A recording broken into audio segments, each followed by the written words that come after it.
Assalamualaikum warahmatullahi wabarakatuh. Hai teman-teman, perkenalkan nama saya Mila Azizah, mahasiswa dari Prodi Pendidikan Bahasa Arab, Fakultas Tarbiyah dan Keguruan Universitas Sultan Maulana Hasanuddin Banten, semester 4 tahun 2025. Pada kesempatan kali ini, saya akan membahas sesuatu yang sangat penting dalam Islam, yaitu toharoh. Mungkin sebagian dari kita sudah sering mendengar kata toharoh, tapi apakah kita benar-benar memahami apa itu toharoh, mengapa kita harus bertoharoh, dan untuk apa kita bertoharoh? Nah, dalam video ini saya akan membahas semua terkait dengan toharoh. Jadi jangan lupa simak sampai selesai ya.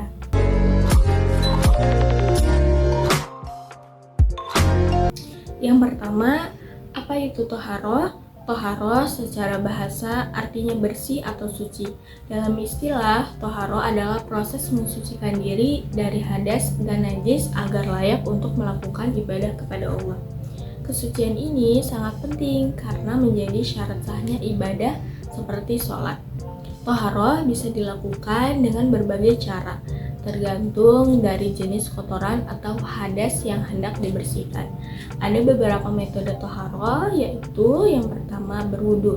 Berwudu ini digunakan untuk menghilangkan hadas kecil seperti setelah buang angin, setelah tidur, atau sebelum sholat. Yang kedua ada mandi wajib. Mandi wajib untuk menghilangkan hadas besar seperti setelah junub, setelah haid, atau setelah nifas. Yang ketiga ada tayamum. Tayamum ini adalah pengganti wudhu atau mandi wajib jika tidak ada air atau ketika tidak bisa menggunakan air karena sakit. Yang keempat ada istinja, yaitu membersihkan diri setelah buang air besar atau buang air kecil menggunakan air atau benda suci lainnya. Yang kelima, mencuci benda yang terkena najis seperti pakaian atau benda yang terkena najis agar kembali suci. Ada dua jenis hadas yang perlu kita bersihkan. Yang pertama, hadas kecil yang bisa dihilangkan dengan cara berwudu. Contohnya adalah setelah buang air kecil atau buang air besar. Nah, yang kedua, ada hadas besar yang memerlukan mandi wajib. Contohnya setelah junub atau setelah haid, setelah nifas. Nah, selain itu, ada juga najis yang harus dibersihkan dari tubuh, pakaian, dan tempat. Nah, najis ini dibagi menjadi 3. Yang pertama, najis mukhaffafah, yaitu air kencing bayi laki-laki yang belum makan makanan selain ASI. Nah, najis yang kedua ada najis mutawasitoh, seperti air kencing, kotoran hewan, dan darah. Yang ketiga, najis mukhaladoh, seperti air liur anjing dan air liur babi. Nah, membersihkan diri dari najis ini adalah bagian dari toharoh yang wajib kita lakukan agar ibadah kita sah dan diterima oleh Allah Subhanahu wa Ta'ala.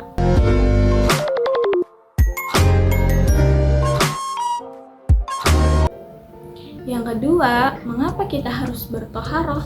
Nah, toharoh ini bukan hanya sekedar membersihkan tubuh, tapi juga merupakan bentuk kepatuhan kita kepada perintah Allah Subhanahu wa Ta'ala. Nah, ada juga alasan-alasan kenapa kita nih harus bertoharoh. Nah, yang pertama itu adalah perintah dari Allah yang tertuai dalam Al-Quran. Allah berfirman, sungguhnya Allah menyukai orang-orang yang bertaubat dan menyukai orang-orang yang mensucikan diri. Quran Surat Al-Baqarah ayat 222. Ayat ini menunjukkan bahwa kebersihan adalah sesuatu yang dicintai oleh Allah. Yang kedua adalah syarat sah ibadah. Banyak ibadah dalam Islam yang tidak sah tanpa toharoh, seperti sholat, tawaf, membaca Al-Quran, dan yang lainnya. Jika kita tidak suci, ibadah kita tidak akan diterima. Yang ketiga ada menjaga kesehatan. Selain untuk ibadah, toharoh juga sangat bermanfaat bagi kesehatan. Misalnya, berwudu untuk membersihkan wajah, tangan, dan kaki dari kotoran, sehingga mencegah dari penyakit. Nah, mandi wajib juga membantu tubuh tetap segar dan bersih. Nah, yang keempat, mencerminkan kebersihan hati. Islam mengajarkan bahwa kebersihan fisik itu juga mencerminkan kebersihan hati dan jiwa seseorang. Orang yang menjaga kebersihan biasanya lebih disiplin, lebih sehat, dan lebih dihormati oleh orang lain.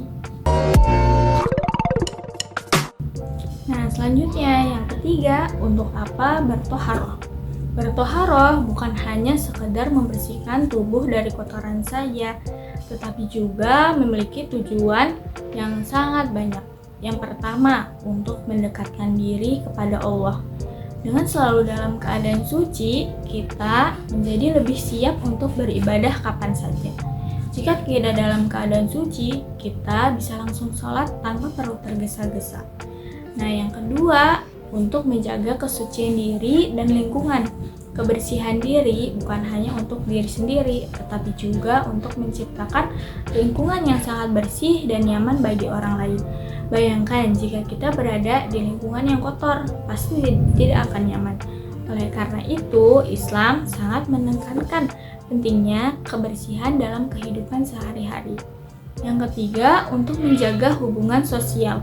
Seseorang yang selalu menjaga kebersihan diri akan lebih dihargai dan disukai oleh orang lain. Sebaliknya, jika kita jorok dan tidak peduli dengan kebersihan, orang lain akan merasa tidak nyaman berada di dekat kita. Yang keempat, untuk meningkatkan kualitas hidup. Hidup yang bersih dan sehat akan membuat kita lebih nyaman dalam menjalani aktivitas sehari-hari. Nah, dari pembahasan tadi, kita bisa memahami bahwa toharoh adalah bagian yang sangat penting dalam kehidupan seorang muslim. Tidak hanya sebagai syarat sah ibadah saja, tetapi juga sebagai bentuk kepedulian terhadap kesehatan, kebersihan lingkungan, dan keharmonisan sosial. Jadi, mulai sekarang, mari kita biasakan hidup bersih dan selalu dalam keadaan suci. Karena kebersihan adalah sebagian dari iman, dan Allah mencintai hambanya yang selalu menjaga kesucian. Terima kasih sudah menyimak video ini. Semoga bermanfaat dan dapat menambah wawasan kita semua. Jangan lupa untuk selalu menjaga kebersihan dan mengamalkan toharoh dalam kehidupan sehari-hari. Wassalamualaikum warahmatullahi wabarakatuh.